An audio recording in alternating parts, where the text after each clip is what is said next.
दिल्ली का एक बहुत प्रमुख स्कूल है और उस स्कूल के अंदर एक नियम है कि आप बच्चे जो हैं फोन लेकर नहीं आ सकते। लाजमी बात है, लोग नहीं ला रहे, लेकिन बहुत से बच्चे स्मगल करके लेके आते हैं फोन्स को अपने क्लासरूम के दरमियान और क्लास से लाइव ट्वीट करते हैं, लाइव फेसबुक पर पोस्ट करते हैं। कुछ दिन पहले किसी व्यक्ति ने फेसबुक पर ग्रुप खोल दिया by the name of that school Confessions।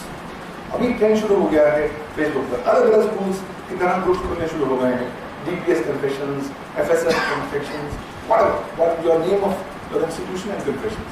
और मुख्य तौर पर ट्रेंड क्या होता है, आपको कहा जाता है साहब जो कुछ भी आपने गड़बड़ करी या जो कुछ जुगाड़ स्कूल में किया जिसके बारे में आप बताना चाहते हैं आप आगे बताइए।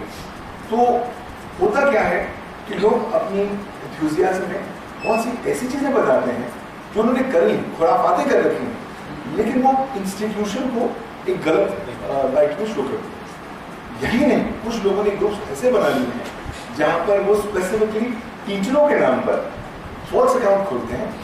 टीचरों के नाम पर फॉल्स अकाउंट खोलने के बाद वहां पर अश्लील जानकारी प्रकाशित करते हैं और साथ ही साथ उसको सर्कुलेट कर देते हैं और लाइक कर देते हैं। तो with the result things have dramatically started being very very different. एक स्कूल के अंदर नॉर्मल अध्यापिकाएं आई हैं, 11वीं क्लास में पढ़ाती हैं और ब्लैक बोर्ड पे गई। उनकी आदत थी ब्लैक बोर्ड पे बहुत सारी चीजें लिखनी, तो ब्लैक बोर्ड पे जो लिखी उन्हें 2-3 मिनट लगते हैं। किसी एक स्टूडेंट ने जो वो लिख नहीं है ब्लैक बोर्ड पे, अपनी सीट से उनकी टेबल तक आया और उनकी पर्स में एक छोटा सा चिप डाल दिया। तो चिप था, किसी को पता भी नहीं लगा क्या हो, लेकिन वो चिप ऐसा था कि वो चिप हर वक्त जो भी ऑडियो मैसेज हो रहा था आसपास, जो भी ऑडियो हो रहा था उसको पकड़ता और उसको ट्रांसफर करता। अब ये महिला को पता नहीं लगा, ये पर्स लेके घर चली गई, घर में घर वाली बातें होती हैं, फिर बेडरूम में पर्स रहा, अधिक देव के साथ बातें होती हैं, मैन वुमन बातें होती हैं। 7 दिन तक की बातें उनकी रिकॉर्ड की गई, उसकी एक्सर्प्ट्स निकाले गए और उसका एक क्लिप बनाया गया ऑडियो क्लिप, और उसका एक सैंपल एक वेबसाइट पर डाल दिया। बहुत बाद में डीडी को पता लगा क्या हुआ। इस बात को पुलिस में नहीं रिपोर्ट किया गया बिकॉज संस्था नहीं चाहती थी कि ये बोला जाए तो गलत एजुकेशनल इंस्टीट्यूशन के बारे में लेगा। अनऑफिशियली पता लग गया किसी स्टूडेंट ने चिप डाली थी, चिप रिकवर भी हो गई, लेकिन अभी तक ना केस रजिस्टर हुआ ना कुछ। Now that's the new kind of mobile crime that we start getting.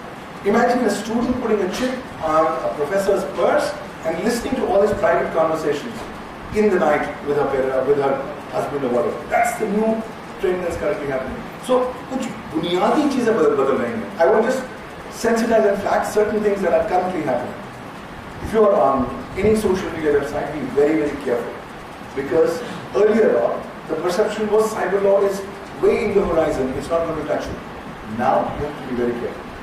If you send any information from a computer or a mobile, which is grossly offensive or which has got menacing character, be prepared.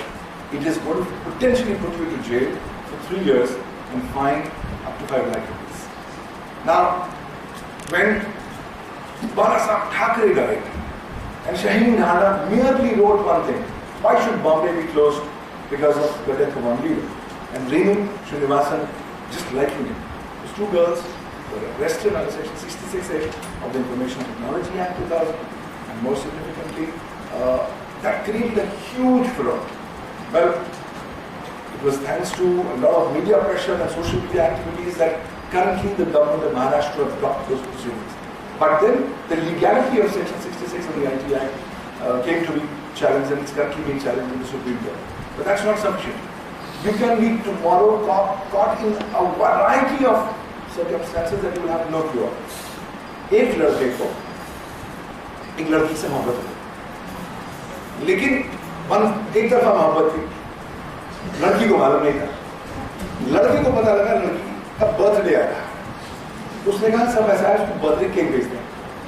तो local bakery में गया, कहा साहब ऐसा है cake 2 kilo का दीजिएगा, लेकिन एक बात, मैं उस लड़की की तस्वीर आपको भेजूंगा, आप उसकी जो शक्ल है वो केक के ऊपर छाप दी और फिर भिजवाई।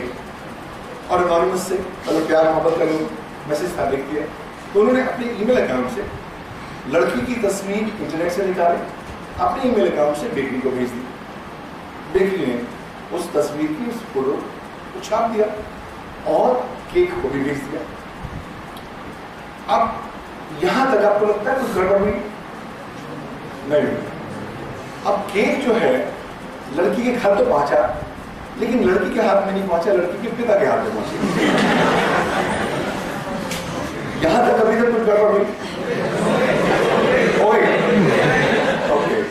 चलिए क्यों गड़बड़ हो गई? कोई क्या जुर्म हो गया कुछ? वैसे तो समझ आया कि भाई जो हिडन मोहब्बत है पकड़ी गई, लेकिन कोई जुर्म नहीं हुआ। लेकिन पिताजी को इतना गुस्सा आया, वो अपने लोकल थाने में गए और केस दर्ज किया और पुलिस ने सेक्शन 66A पर ITI में केस दर्ज कर दिया उस लड़के के बदला। 3 साल की सजा का मुकदमा है, उसको अरेस्ट किया गया, फिर उसको बेल पर लाया।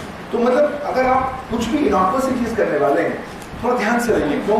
क्योंकि भारतीय साइबर लॉ कहीं ना कहीं आपकी तमाम सारी गतिविधियों को इम्पैक्ट करेगा, कहीं ना कहीं आपको कुछ ना कुछ असर हो सकता है। तो कुछ बुनियादी चीजें मैं सोचता हूँ जो मुझे आपके साथ शेयर करनी है। पहली बात, mobile crimes are tremendously increased, and this is the age of mobile crime. Be very, very careful. You can potentially be a target if your mobile is being misused for any criminal activity. Remember, you could face imprisonment from 3 years imprisonment up to life imprisonment. That's the huge spectrum of imprisonment. Why is all that? Because the Indian Information Technology Act has been amended in 2009, and all kinds of communication devices have been brought within its ambit. Any device, whether it's a mobile phone, a personal digital assistant, a combination of a mobile phone or a personal digital assistant, as well as any device which is used to communicate audio, video, image or text, is now covered under the Indian Cyber Law.